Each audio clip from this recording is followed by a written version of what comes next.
very good morning and welcome to the Breakfast News. I'm Tracy Shilji and let's start the show with the headlines. A pre-dawn terror attack in Pathankot, 4 to 6 terrorists storm the Air Force station. 2 of them have been killed in a fierce gun battle. Even-numbered cars to ply on Delhi roads today on the second day of the anti-pollution initiative in the city.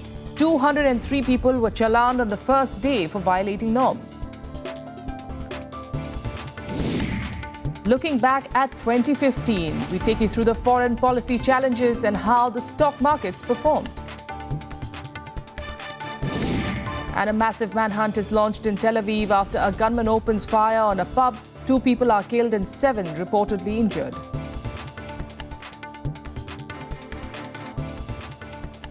But our top stories on the situation developing in Pathankot. At least 4 to 6 terrorists attacked the Indian Air Force base in the Punjab town early this morning. 2 terrorists have been neutralized, is what we're learning. Reports saying that the gun battle started at about 3:30 and the terrorists arrived in a police car that was probably hijacked yesterday. Gunfire was heard inside the Air Force base where the terrorists are reported to be contained in a non-operational area. The National Security Guard was called in as well. For more on the encounter, which is in fact underway, I believe we are now joined on the phone line by Pathankot-based journalist Sukhjinder Kumar. Sukhjinder, thank you so much for joining us. If you could give us an idea of what is the situation that's developing there right now.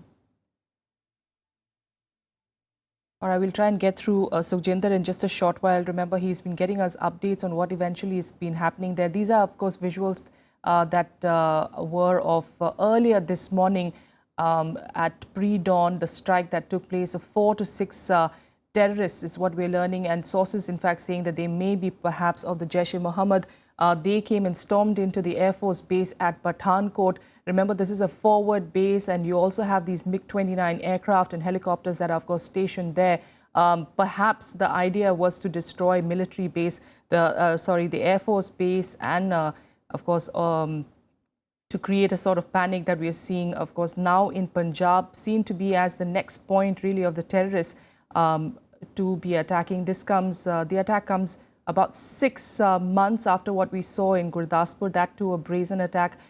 Terrorists, in fact, 4 terrorists there taking on a police station. That is what we saw in late July of 2015.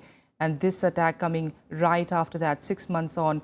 A big challenge really for the Punjab police, and in fact initially reports saying that they weren't particularly sure about the terrorists, whether they were terrorists or they were just robbers.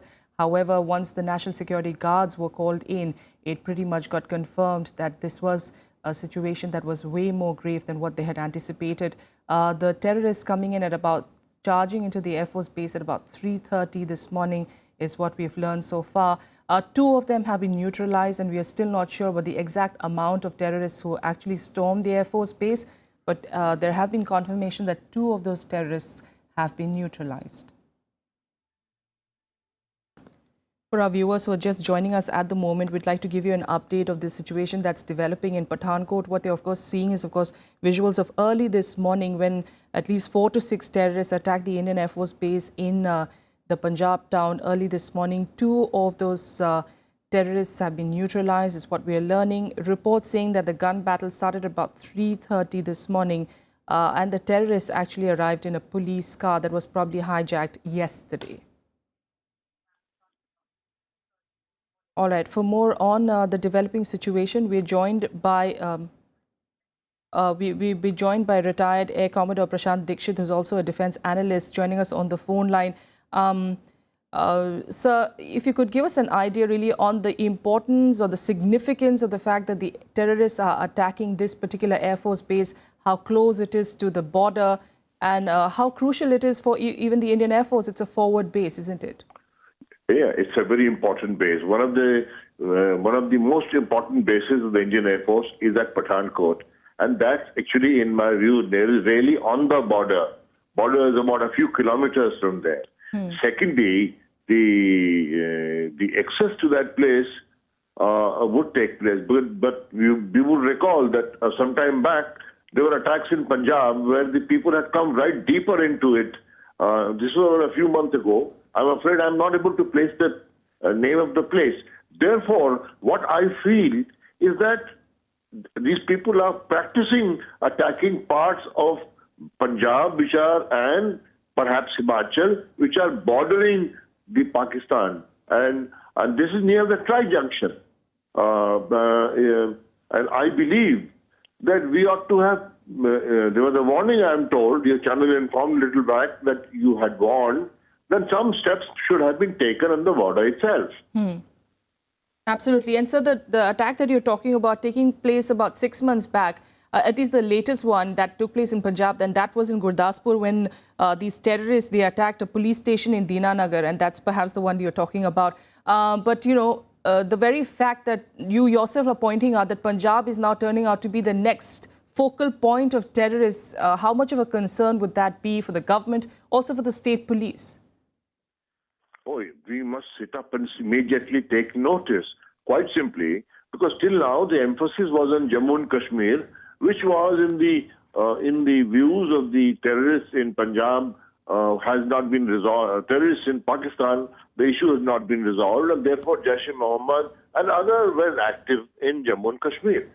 But coming to Punjab is now hitting the heartland of India, and I believe that some steps ought to be taken before the matters escalate and create as a condition which happened in Bombay on 26/11. I think, if you recall in your channel, this subject was discussed a few days ago where I had participated, and where it was clearly brought out that we are not aware of what takes place in the border to what takes place deeper. And this is, when we say a border, it is not merely the border between India and Pakistan. There is a belt of good 30 to 45 kilometers within the Indian state which needs to be looked after deeply, as if it was a real border. All right, sir. Thank you so much for joining us. Some valid concerns there for the security forces, absolutely. And at the moment, of course, though, that gun battle there continuing. Sir, thanks so much for joining us. And like we said, we've got a Pathankot-based journalist also giving us an update. Sukhjinder Kumar joining us on the phone line. Sukhjinder, क्या आप हमें सुन सकते हैं? क्या आप बता सकते हैं किस तरह की स्थिति बनी हुई है? जी, इस समय स्थिति जो है वो पठान की बहुत ही तनावपूर्ण बनी हुई है। सभी तरफ चप्पे चप्पे पर पुलिस, आर्मी और बीएसएफ को लगाया गया है ताकि कोई और आदमी जो है किसी और बड़ी घटना को अंजाम ना दे पाए। लेकिन इतनी बड़ी घटना होने के पीछे कहीं ना कहीं सुरक्षा एजेंसियों की भी कमी नजर आ रही है, क्योंकि कल ही जब एसएसपी पठानकोट ने इस बात को क्लियर कर दिया था कि ये आतंकी घटना हो सकती है, लेकिन उसके बावजूद सुरक्षा एजेंसियों द्वारा इसको गंभीरता से नहीं लिए जाने पर इतनी आतंकी जो है वो इतनी बड़ी घटना को अंजाम दे पाए हैं। अगर समय रहते अगर सुरक्षा एजेंसियों द्वारा इन पर कड़ी नजर रखी जाती और पूरी तरह से मुस्तैदी दिखाई जाती तो हो सकता था कि ये जो घटना आज हो रही है ये ना होती और आतंकी जो है बिना किसी घटना को अंजाम दिए पुलिस के हाथों मारे जाते या उनके शिकंजे में होते। जी। Acha, thank you so much, Sukhjinder, for joining us with those details there.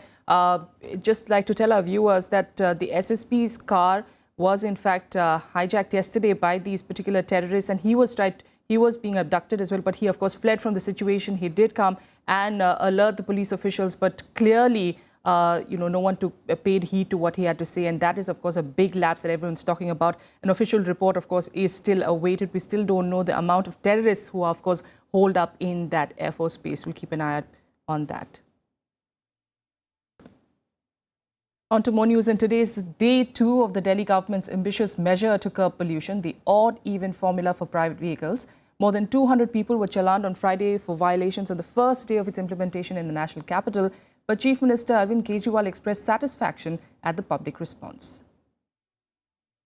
On the first day of the new year, a new beginning for Delhi. In a bid to curb rising pollution levels in the national capital, the odd-even rule for private vehicles came into force on Friday. The rule will be in place for 15 days. The drive has been more or less successful, with even-numbered cars mostly staying off the roads on Friday. बिल्कुल satisfied हूँ। कहीं ना कहीं तो शुरुआत होनी थी और बिना पब्लिक के कोऑपरेशन के तो कोई भी गवर्नमेंट पॉलिसी कामयाब होती भी नहीं है। So somewhere or the other, there needs to be a start. So I think it's good. Satisfied नहीं हूँ क्योंकि बहुतों के पास गाड़ी हैं, इवन अनइवन दोनों ही चल रही हैं अब सीएनजी भी तो पोल्यूशन फैलाती है, ये तो नहीं कहोगे सीएनजी की कोई पोल्यूशन नहीं है, उसकी भी है। टैक्सी वालों को छूट देती उनकी भी तो है, तो स्लाइटली फर्क पड़ेगा, ज़्यादा नहीं पड़ने वाला है। कॉन्ट्रैक्टर होने के नाते मैं एक ही गाड़ी है मेरे पास जैसे ही है, तो मेरे को सारे में जाना पड़ता है डेली, तो मैं इस गाड़ी को एक दिन छोड़ूंगा एक दिन नहीं चलाऊंगा तो मेरी लेबर तो साइडों पे खाली बैठी रहेगी। However, there were some violations. While some violators were penalized with a 2,000 rupee fine, others were lectured on the need for implementing this rule. Civil defence volunteers were seen standing at traffic intersections, educating people about pollution levels and giving them flowers. The ministers also did their bit. Chief Minister Arvind Kejriwal, Health Minister Satyendra Jain and Transport Minister Gopal Rai carpooled to get to the Secretariat, while Environment Minister Imran Hussain used a battery-operated rickshaw for his commute and Tourism Minister Kapil Mishra was on his two-wheeler. The measure got a thumbs up even from the opposition. Delhi के लोगों ने इसको अपना लिया है, ये movement बन गया है और I am truly overwhelmed by the response that we have received so far. Delhi के लोग बहुत ज़बरदस्त लोग हैं, उन्होंने एक बहुत ही इम्पॉसिबल सा काम करके दिखाया है। जिस तरीके से दिल्ली का प्रदूषण लगातार बढ़ता जा रहा है, उसमें ये संदेश देना बहुत जरूरी है कि प्रदूषण को रोकने के लिए जिस तरह से शम विषम योजना आई है, हालांकि योजना जल्दी में आई है, कितनी कारगर होगी मैं नहीं कह सकता, किंतु हम ये मैसेज जरूर देना चाहते हैं कि प्रदूषण बढ़ते प्रदूषण के खिलाफ कुछ भी होता है तो हम सब लोग उसके अंदर साथ में हैं। The Delhi police also appealed to the public for their cooperation. मैं जनता से एक बार फिर अपील करूंगा कि आज क्या अगले 15 दिन तक जो है आप हमारी मदद करें।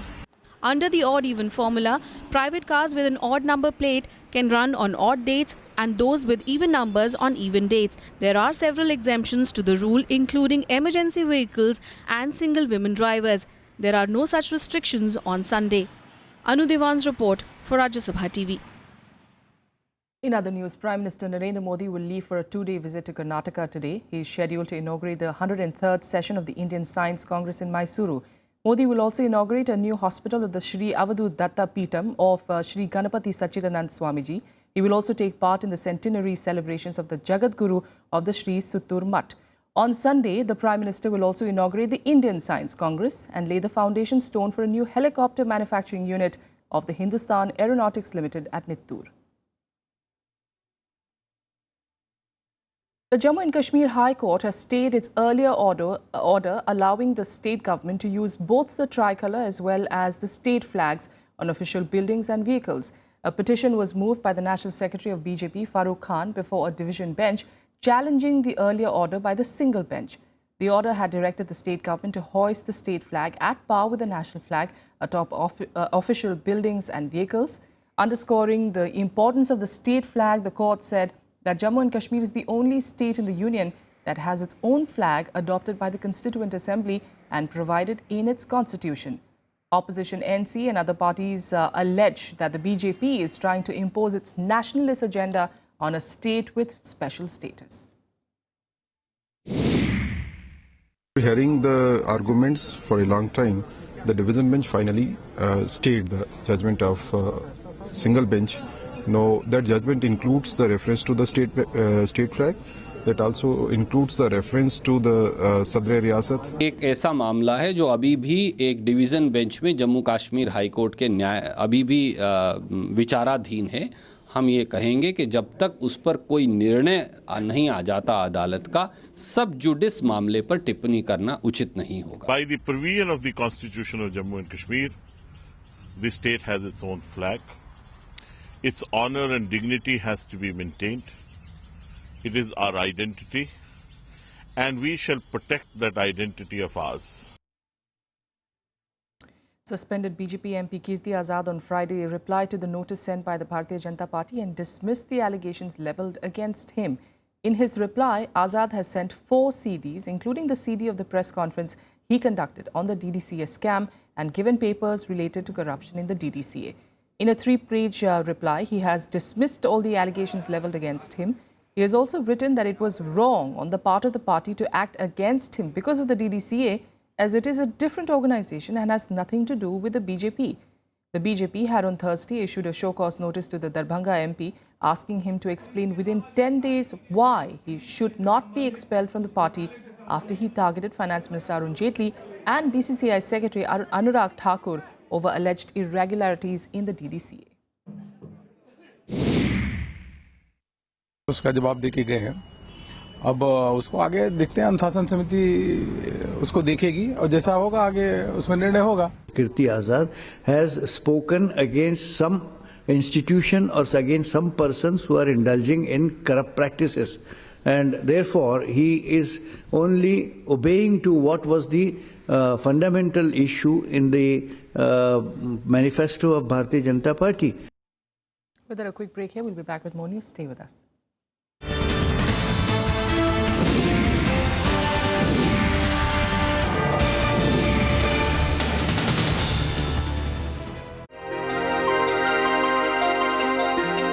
Many flowers have a five-fold symmetry. They have 5 petals. Correct. Some of them have 4.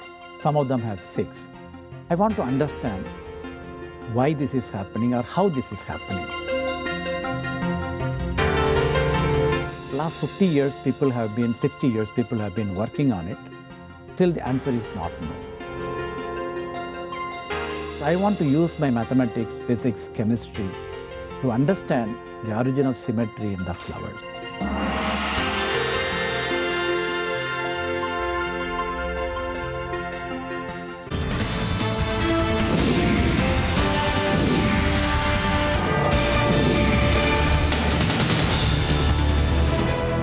Welcome back. Former Finance Minister P. Chidambaram has targeted the government on its claims about the economy. He said that the actual economic growth was not more than 7 to 7.3%, far short of 8.1 to 8.5% that it had predicted last year. He also asked the 20-month-old BJP-led government where were the promised jobs and private investments. These two had been the big-ticket assurances of the BJP before the 2014 Lok Sabha polls. Chidambaram also mocked the government on the GST bill, saying that it wasn't able to accommodate the opposition's views on it.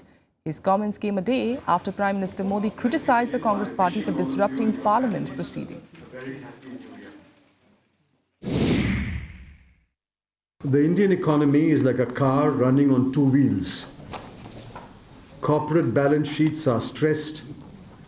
Net sales have fallen by 5.3%. and profit after tax is flat.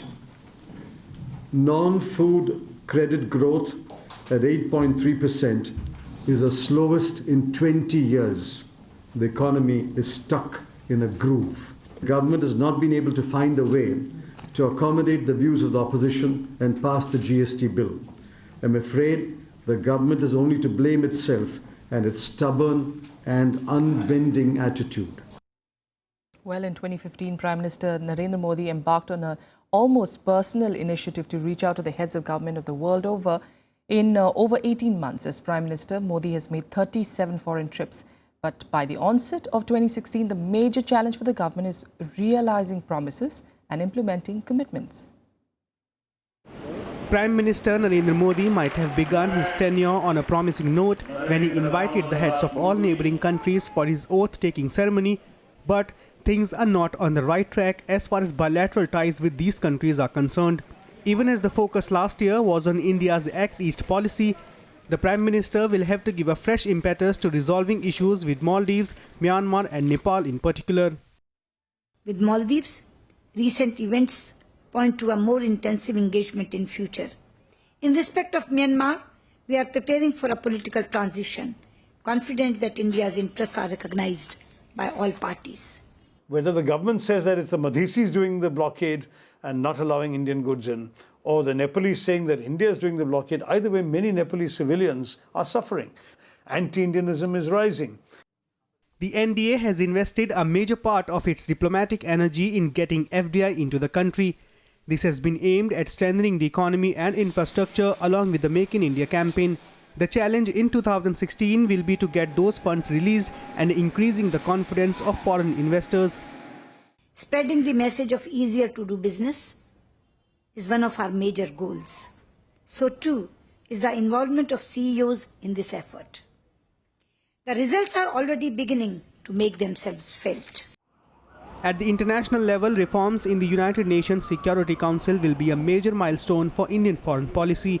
Along with that, resolution of conflicts at the borders with China and Pakistan and creating a balance between Russia and the US in the defense sector will require very cautious initiatives. If India can meet these challenges, it will yield both in terms of trade and strategic strengthening of the country's interests. For a successful foreign policy now, we need peace at home and administrative acumen to work efficiently and quickly. This will increase confidence among the foreign investors and also among nations of the world. Akhilesh Suman with camera person Shiv Kumar for Sabha Television in New Delhi. And on to international news. And a massive manhunt is underway in Tel Aviv for a gunman who opened fire on a popular bar and other shops in the center of the city yesterday. 2 people were killed and 7 others were injured.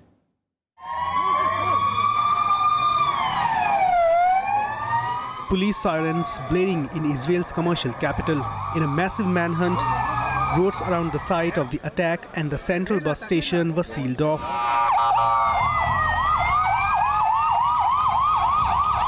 With the suspect still at large, police declined to offer a motive. בשלב הזה אני לא יכול לתת הערכה, אנחנו גם לא עוסקים בהערכות. אני רוצה להיות יותר קרוב לוודאות, אבל בשלב הזה כל כיווני החקירה נבדקים, אין לנו ודאות כרגע, לא בהקשר הפח"עי ולא בהקשר הפלילי המובהק.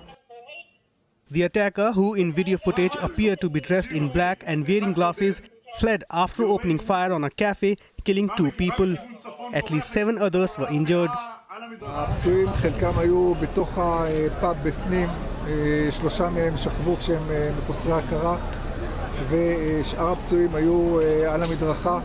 הם כולם קיבלו טיפול רפואי ראשוני בשטח ופונו במהירות לבתי החולים. David Barkle, whose son Alan Barkle was killed in a shooting attack, told reporters that his son had just graduated from his 4th year in law school. הילד מת, זה הבן שלי שנהרג, זה הבן שאני רק, למה יצאתי לספר לכם? רציתי לספר לכם איך אנחנו מאבדים את הילדים הטובים שלנו. זה ילד שלא היה ילד רגיל. This is the first attack in Tel Aviv since 2nd of November when 2 people were killed in a stabbing attack in South Tel Aviv. Israel has seen a wave of Palestinian street attacks since October, fueled in part by Muslim anger over stabbed-up Jewish visits to Jerusalem's Al-Aqsa Mosque complex. There was no immediate claim by Palestinian armed groups for Friday's attack. Bureau Report, Rajya Sabha TV. All right, back home now, and talking of the challenges for the government, it's really a coincidence that year 2015 began and closed on the same day, that's Thursday. And between these 2 Thursdays, Indian investors had a very eventful ride, especially in the stock markets. In fact, of all the asset classes, be the mutual funds, fixed deposits, precious metals like gold, or even real estate, the stock market really remained the most volatile. Take a look. The barometer of the Indian stock market, the BSE Sensex, shot past 27,500 on the first day of the year. By the close of the year, however, it was down 5%. But back in January, it was being powered by a bull run, generated by a confidence about the clear majority and the intent of a relatively new government to revive the economy. January alone saw the BSE Sensex appreciating over 7%. Hovering near the psychologically important mark of 30,000. By the second week of February, it corrected close to 5%, hitting 30,000 in March. The kind of hope which Prime Minister Modi had given throughout his election campaign and so on and so forth was such that people had started thinking that as soon as he will come to power, and I mean more so when he came to power with BJP getting an absolute majority, was something very, very different. And now that those hopes are not getting realized. 2 weeks into April, the Sensex had gone below 29,000. But the biggest shock was yet to come. And it was not due to internal constraints. In July and August, Chinese stocks lost nearly 1/3 of their value. 2 massive crashes on 24th of July and 27th August sent ripples across world markets. As Chinese authorities, struggling with weakening exports, allowed their currency to depreciate in August, fears were unleashed of a currency war. On 24th of August, world markets were shaken by the biggest crash since June 2007. Chinese stocks lost over 8% value in a single day. Trading had to be halted. The BSE Sensex suffered its biggest loss in 6 years, closing down by 1,625 points. From 19th of July to 26th of August, in just 6 trading sessions, the BSE Sensex lost over 8% of its value. Finance Minister Arun Jaitley said, and I quote him now, "There is not a single domestic factor in India which has either contributed to it or added to it. These are external factors. I have not the least doubt that this turbulence is transient and temporary in nature. The markets will settle down." Unquote. On 7th of September, the Sensex reached its record low of the year to close at 24,893, having lost over 5%.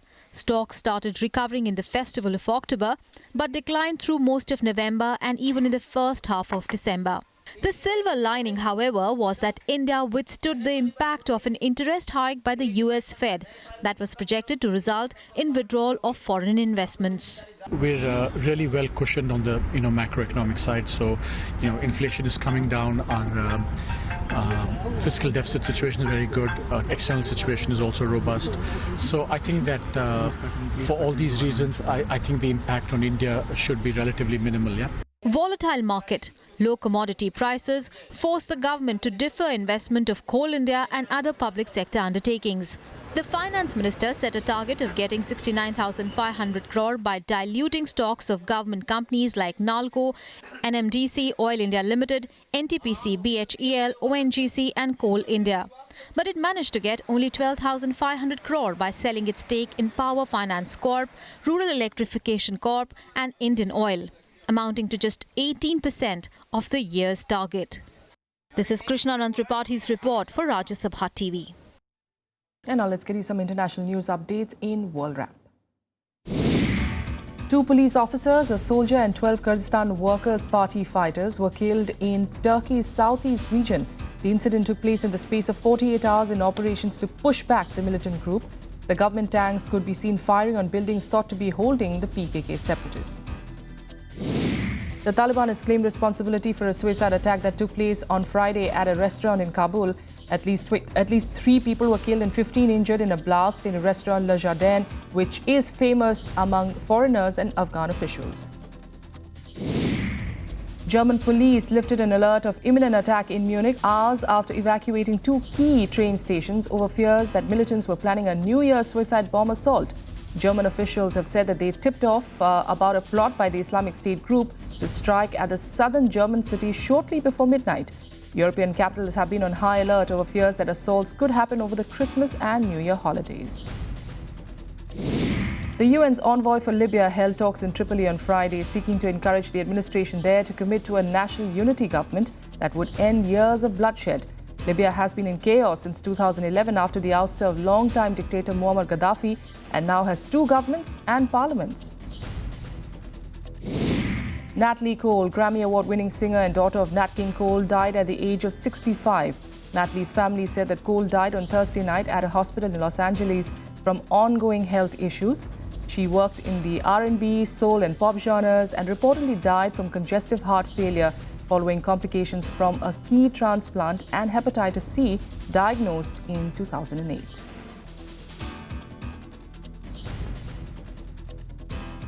And that's all we have for you on the Breakfast News. Thanks so much for joining us.